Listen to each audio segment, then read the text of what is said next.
आदरणीय प्रधानमंत्री जी, पूज्य स्वामी अवधेशानंद जी महाराज, पूज्य स्वामी गोविंद गिरी जी महाराज,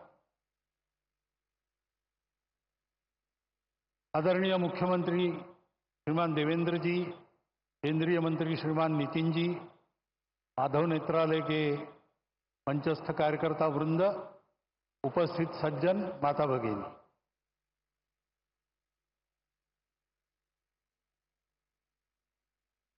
आज योग है। डॉक्टर साहब का जन्मदिन, वर्ष प्रतिपदा का सुमुहूर्त, डॉक्टर साहब जन्मे वो रविवार ही था। उनके बाद जिन्होंने संघ की बागडोर संभाली, पूजनीय श्री गुरु जी, उनके नाम का प्रकल्प और प्रधानमंत्री जी का यहां पर उपस्थित होना, ये सारे शुभयोग यहां पर एकत्रित है। और ये सारे शुभयोग एकत्रित होते हैं तो उसके लिए तपस्या करनी पड़ती है। माधव नेत्रालय के कार्यकर्ताओं की गत अनेक वर्षों की तपस्या के हम सभी साक्षी हैं। तपस्या से पुण्य अर्जित होता है, पुण्य से फल मिलता है, लेकिन वो फल अपने लिए न रखते हुए उसका विनियोग भी लोक कल्याण के लिए ही करना, इस वृत्ति से वो तपस्या आगे चलती है और वैसी ही चल रही है। क्योंकि इसके पीछे जो प्रेरणा है वो प्रेरणा संघ विचार की प्रेरणा है। संघ विचार की प्रेरणा ने वो प्रेरणा स्वार्थ की प्रेरणा तो नहीं ही है, भय या प्रतिक्रिया की भी प्रेरणा नहीं है, न कोई मजबूरी है। शुद्ध सात्विक प्रेम, यही वह प्रेरणा है। अपना समाज है,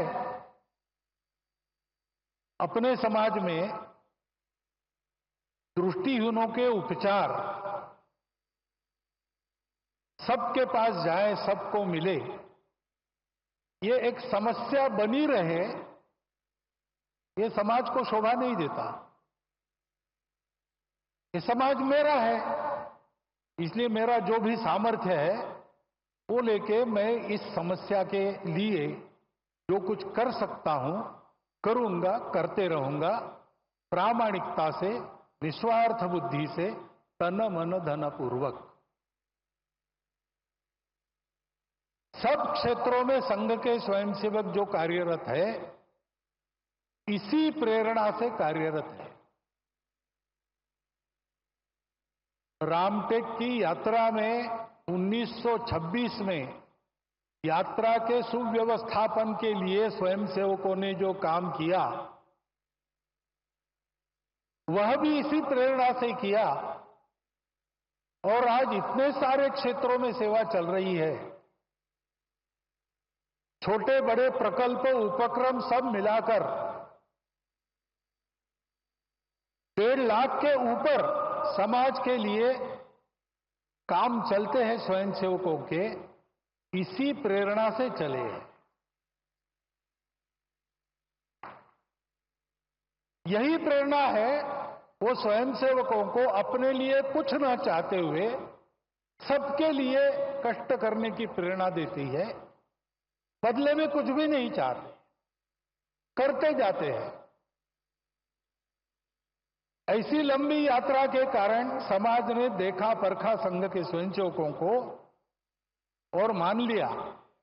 उसके फलस्वरूप अनुकूलता भी आई, बाधा भी दूर हुई, आगे बढ़ रहे हैं स्वयंसेवक, लेकिन ध्येय की वही दृष्टि कायम है। और ये सारे सेवा के काम दया भाव से नहीं चलते। एक तो समाज के प्रति प्रेम है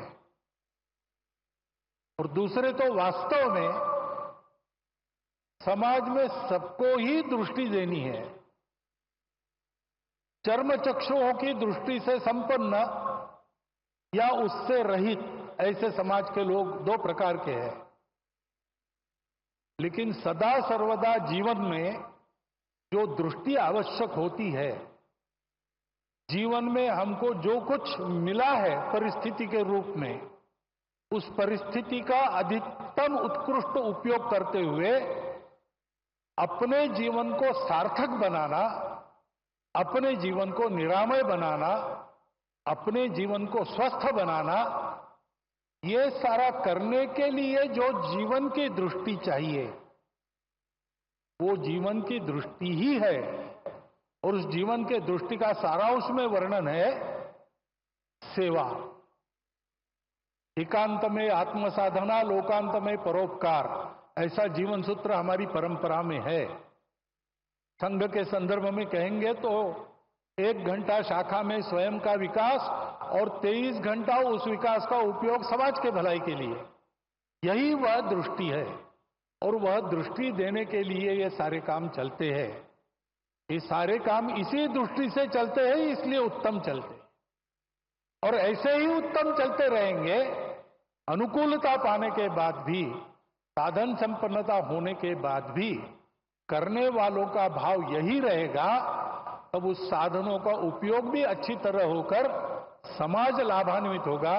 केवल लाभान्वित नहीं होगा, समाज विश्व को लाभान्वित करने के लिए योग्य बनेगा और विश्व के जीवन में अपनी भूमिका को ठीक से अदा करेगा। इन सारे सेवा कार्यों से यही हो, इस इच्छा से स्वयंसेवक काम कर रहे। उसमें से एक यह माधव नेत्रालय का काम है। आज वर्ष प्रतिभागिता के दिन उनको सब प्रकार की शुभेच्छा मैं देता हूं, आपको भी देता हूं। और आपके और माननीय प्रधानमंत्री जी के बीच ज्यादा खड़ा न रहते हुए, क्योंकि उनको सुनने की आज मुझे भी उत्सुकता है, मैं मेरे शब्द को विराम देता हूं।